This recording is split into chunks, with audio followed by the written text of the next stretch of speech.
নতুন ঢাকায় আমরা যেরকম আমরা ফ্ল্যাটে ইফতার করি, পুরান ঢাকায় কিন্তু এরকম না। পুরান ঢাকায় সব ভাড়াটিয়ারা, বাড়িওয়ালারা সবাই একসাথে হয়তো আজান দিতেছে, সবাই একসাথে এত বড় বলের মধ্যে মুড়ি মাখাচ্ছে, সবাই একসাথে খাচ্ছে। এরকম এক ধরনের মানে উৎসবের মতো ইফতারটা। রোজার সময় আসলে মন ভালো হয়ে যায় এবং আমরা সবসময় সবাই অপেক্ষা করি রমজান মাস। বিদ্যানন্দ তো সবসময় সুবিধাবঞ্চিত বাচ্চাদেরকে নিয়ে কাজ করে যাচ্ছে এবং ৳১ আহার এটা নতুন কিছু না। প্রতি ইফতারিতেই আমরা এই সম্পর্কে জানি। গত বছরও আমি এসেছিলাম। গত বছর আমি প্রথমবার এসেছিলাম। তো এটা হচ্ছে ৳১ আপনি আহার করতে পারবেন। এই ক্যাম্পেইনটা হচ্ছে এরকম। তো সেই জায়গা থেকে আমার আসার কারণ হলো যে আমরা যারা আসলে অভিনয় শিল্পী আছি বা আমরা যারা সেলিব্রিটি আছি, যারা গান করে বা যারা যে কাজটা আসলে করে, সেই জায়গা থেকে আমরা যখন আসি তখন অন্যরা ইন্সপায়ার্ড হবে এবং সমাজের যারা বিত্তবান মানুষরা আছে তারা আসলে অনুপ্রাণিত হবে এই বাচ্চাদেরকে হেল্প করতে। তো আসলে খাবার যে আমরা একসাথে খাচ্ছি বা বাচ্চাদের সাথে ভাগাভাগি করে নিচ্ছি, এই বিষয়টা হচ্ছে যে ঠিক আছে আমিও তাদের সাথে একসাথে কাজ করছি। এই সময়টুকু যে একসাথে কাজ করা, একসাথে খাবারটা ভাগাভাগি করে নেয়া বা খাবারটা তুলে দেওয়া একসাথে, যেটা আসলে আমরা রমজানে আমাদের পরিবারের সাথে যেটা করি, যে বাসায় যখন থাকি আমরা সবাই একসাথে সবাই কাজ করে আমরা ইফতারটা করি, রাইট? সেই একইভাবে এই জিনিসটা করে। দেখলাম মাঠের মধ্যে বিনোদন করছে বাচ্চাদের সাথে একটু টাকা নিয়ে বসে রয়েছে, ৳১ নিয়ে বসে রয়েছে। এই ব্যাপারটা ফিলিংসটা কেমন ছিল বেসিক্যালি? খুবই একই ভাবে যেরকম খুব ভালো লেগেছে, আবার খুব খারাপও লেগেছে। আসলে so many things to grateful for, এটা আমি মনে করেছি গাড়িতে আসতে আসতে এবং প্রতিদিনই মনে করি যে আসলে আল্লাহ আমাকে সুস্থ রেখেছে বা আপনারা এই যে মাইক নিয়ে দাঁড়িয়ে আছেন, আমরা আসলে সুস্থ আছি এবং দেখেন বাচ্চারা ৳১ বিনিময়ে খাবারটা পাচ্ছে।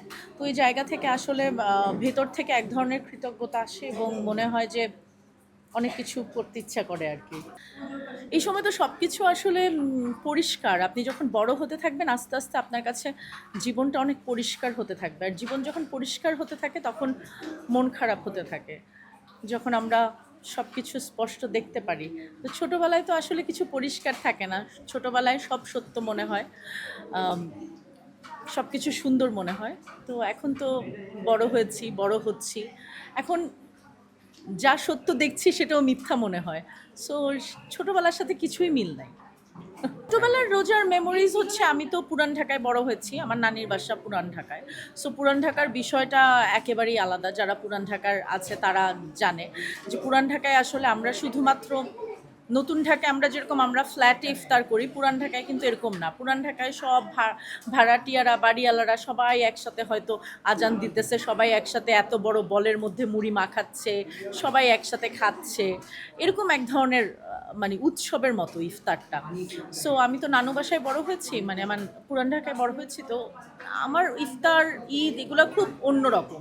কারণ আমি পুরান ঢাকায় বড় হয়েছি। মানে খুবই আরামের, খুবই মনুষ্যত্ব আছে ওটার ভিতরে। খুবই ভালো অনুভূতি, খুবই ভালো অনুভূতি এবং রোজার সময় আসলে মন ভালো হয়ে যায় এবং আমরা সবসময় সবাই অপেক্ষা করি রমজান মাসের। কারণ রমজান মাসে আল্লাহ সবচাইতে বেশি দোয়া কবুল করে। সেটার জন্য মনে হয় যে আচ্ছা রমজান মাসটা কখন আসবে এবং কখন আসলে আল্লাহর কাছে অনেক দোয়া চাইবো। আর একটা শান্তির মাস, আপনি দেখবেন যে এমনিতে একটু শান্তি শান্তি লাগে রমজান মাসে। অবশ্যই অনেক প্রত্যাশা আছে। আমি চাইবো যাতে আমি যেহেতু এই অঙ্গনে কাজ করি, তো আমরা যাতে কাজটা খুব ভালো মতো করতে পারি, আমরা যাতে প্রতিবন্ধকতার শিকার না হই এবং আমরা যাতে সানন্দে কাজ করতে পারি। যে আসলে নাচ করতে চায় সে যাতে নাচতে পারে, যে আসলে গান গাইতে চায় সে যাতে গান গাইতে পারে এবং যে ছবি আঁকতে চায় সে যাতে ছবি আঁকতে পারে। আমরা যাতে বারবার বাধার শিকার না হই। নতুন সরকারের কাছে অবশ্যই আমি সেটা চাইবো, যাতে তারা শিল্পীদেরকে অনেক কাজের প্ল্যাটফর্ম করে দেয় এবং যে কাজটা করতে চায় তাকে সেই স্বাধীনতাটা দেয়। ঈদের সুমন ধরের একটা ওয়েব ফিল্মে আমি কাজ করছি, সুমন ধর এবং শাহরিয়ার নাজিম জয়ের একটা ওয়েব ফিল্মে কাজ করছি। দুটো কাজ আসবে ঈদে।